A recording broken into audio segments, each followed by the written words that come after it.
আসসালামু আলাইকুম ওয়া রাহমাতুল্লাহি ওয়া বারাকাতুহু। আলহামদুলিল্লাহ। সুবহানাল্লাহি আলহামদুলিল্লাহি লা ইলাহা ইল্লাল্লাহু আল্লাহু আকবার, আল্লাহু আকবার লিল্লাহিল হামদ। লা ইলাহা ইল্লাল্লাহু ওয়াহদাহু লা শারীকা লাহু, লাহুল মুলকু ওয়া লাহুল হামদ, ওয়া হুয়া ইউমীতু আলা কুল্লি শাইইন কাদির। আসসালাতু ওয়াসসালামু আলাইকুম ইয়া রাসূলাল্লাহ। আসসালাতু ওয়াসসালামু আলাইকুম ইয়া হাবিবাল্লাহ। আসসালাতু ওয়াসসালামু আলাইকুম ইয়া শাফিউল মুজলিমিন। আসসালাতু ওয়াসসালামু আলাইকুম ইয়া রাহমাতাল লিল আলামিন। সম্মানিত দর্শক, কি বলবো? সেই ২০১৪ সন থেকে যে লড়াই করছিলাম একা, একা। তখন সেই আওয়ামী লীগের বিরুদ্ধে কথা বলা, আওয়ামী লীগের সেই রাজনীতি ছেড়ে দেওয়া, এমপি মনোনয়ন না কেনা সব মানুষ আমাকে বলেছিল যে, "করলেনটা কি? আপনি তো মন্ত্রী হতেন।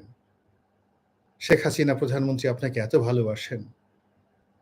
২০১৪ সনে বলেছিলাম সবাইকে যে, এমন দিন আসবে যখন আওয়ামী লীগের সবাই পালাবে, কিন্তু আমাকে পালাতে হবে না। এবং আল্লাহর অশেষ মেহেরবানি দেখুন, আজকে সকাল ১০টা ১০:৩০টার দিকে আমি যখন বাসা থেকে বের হলাম, প্রচণ্ড মুষলধারে বৃষ্টি। গাড়ি নেই, তারপর রিক্সা নেই, বাসা থেকে বের হলাম ছাতিটা মাথায় দিয়ে এবং যাকে বলা হয় সারা শরীর ভিজে গেল বৃষ্টির পানিতে। কিন্তু শরীরের মধ্যে কেমন যেন একটা অদম্য শক্তি কাজ করছিল। রাস্তায় বের হয়ে দেখি যে কোনো লোক নেই। চারিদিকে শুধু পুলিশ, পুলিশ এবং কাউকে রাস্তায় দাঁড়াতে দিচ্ছে না। তো ওই অবস্থায় প্রায় ১.৫ ঘন্টা ধরে রিক্সায় করে ঘুরে এলাম অফিসে এবং যখন অফিসে আসলাম রাস্তায় কোনো লোক ছিল না। অফিসে এসে পৌঁছলাম মোটামুটি ১২টার দিকে। মনটা খারাপ। গোসল করলাম এবং আল্লাহ বিল্লাহ করতে থাকলাম। এর মধ্যেই দেখলাম যে হঠাৎ করে ইন্টারনেট নেই। কয়েকজনের টেলিফোনে কথাবার্তা বলল, কিন্তু দুপুর ১টার পর থেকেই আল্লাহর অশেষ রহমতে এমন কিছু ঘটা শুরু করে দিল, যেটা আমরা কল্পনাও করিনি। এর মধ্যে এখন দেখছি যে গণভবন সাধারণ জনতার দখলে। আর যারা গণভবনকে ৳১ দিয়ে লিখে নিয়েছিলেন, যারা গণভবনের মালিক বনে গিয়েছিলেন এবং গণভবনের দরজায় বিভিন্ন মানুষকে বলছেন, "তোমরা আসো, আসো, আসো, আমার বাড়িতে আসো।" তারা গণভবনে নেই। তো এই দৃশ্য মানে দেখার পর, টেলিভিশনে দেখার পর মনে হলো যে সেনাপ্রধান কি ভাষণ দেবেন, কি শুনবেন না শুনবেন সেটা পরের বিষয়। রাজপথে যে আ উত্তাপ চলছে, যে আনন্দ চলছে, যে মিছিল চলছে, লক্ষ মানুষ যেভাবে রাস্তায় নেমেছে প্রত্যেকটা পয়েন্টে। এই আনন্দ বাংলাদেশ ১৯৭১ সনের ১৬ই ডিসেম্বর কিভাবে দেখেছে আমরা অনেকেই জানি না। কিন্তু আজকে সারা বাংলাদেশ এই দৃশ্য দেখছে। আর এই যে নেট খুব স্লো, তারপরেও আমরা এই দেখুন জীবনের ঝুঁকি নিয়ে কিছু মানুষ দেশের বাইরে থেকে, কিছু মানুষ দেশের ভিতরে থেকে প্রতিটি মুহূর্তে গ্রেপ্তারের আতঙ্ক, প্রতিটি মুহূর্তে পিছনে বন্দুকের নল, প্রতিটি মুহূর্তে কণ্ঠনালী চেপে ধরার সেই যে যাকে বলা হয় আ আ থ্রেট, তার মধ্যে আল্লাহ রাব্বুল আলামিন এই যে আমাদেরকে টিকিয়ে রেখেছেন, আমরা বলে গেছি এবং সেটার বিজয় আমাদের জনগণ সবাই মিলে করছে। তো সেইজন্য মহান আল্লাহ রাব্বুল আলামিনের শুকরিয়া আদায় করছি। অন্তরের অন্তঃস্থল থেকে শুকরিয়া আদায় করছি। এবং আবার বলছি আপনাদেরকে নিয়ে, রব্বানা লাকাল হামদ হামদান কাসিরান তয়্যিবান মুবারাকান ফিহি।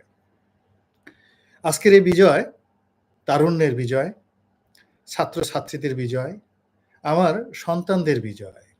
যে সাহস আমার হয়নি, সে সাহস আমার সন্তানদের হয়েছে। তারা বলেছিল সামনে যেতে হবে। এর কারণ পিছনে পুলিশ।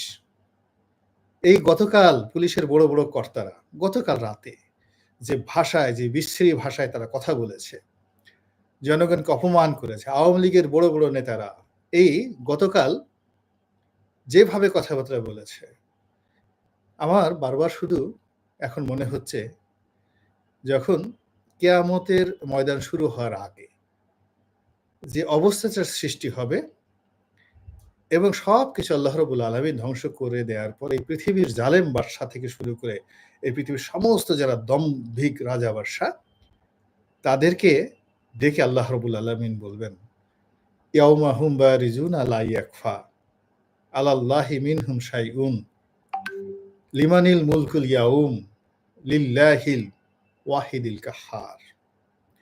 আজকের এই দিনের বাদশা কে? আল্লাহ রাব্বুল আলামিন জিজ্ঞাসা করবেন।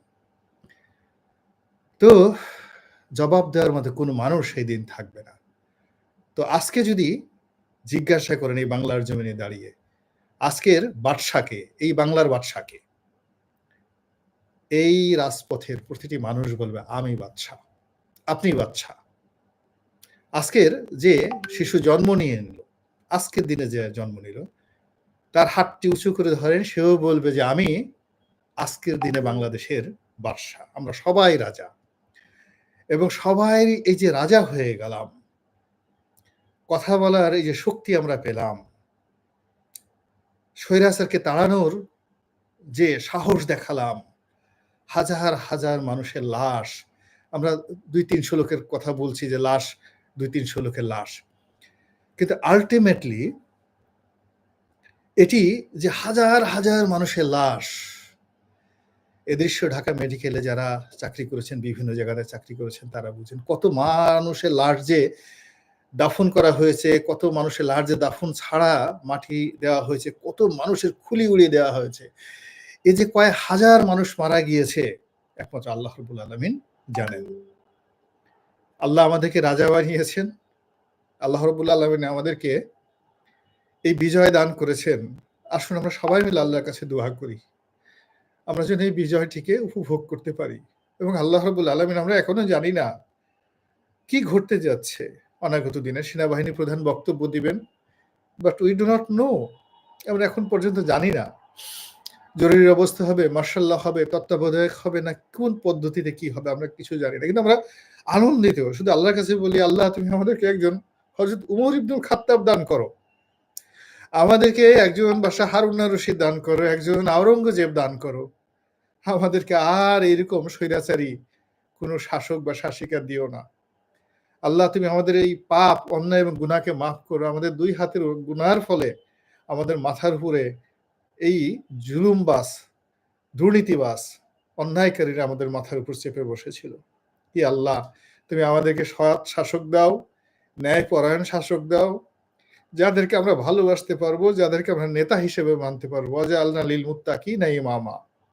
হে আল্লাহ, তুমি আমাদেরকে পরহেজগার লোকদের মধ্যে থেকে আমাদেরকে নেতা মনোনীত করে দাও। হে রহমানুর রাহিম, এই যে প্রার্থনা আপনারা সবাই দয়া করে করতে থাকেন। বিজয়, আপাত বিজয় হয়েছে, গণভবনে আমরা ঢুকেছি, কিন্তু এভাবে আসলে রাষ্ট্র চলবে না। রাষ্ট্র চলার জন্য নেতা লাগবে, সুসংবদ্ধ আইন লাগবে, কানুন লাগবে। এই জায়গাতে আমরা যেন ধৈর্য সহকারে সবাই কাজ করতে পারি এবং কোনো অবস্থাতে যেন রাষ্ট্রের অস্তিত্ব বিলীন না হয়।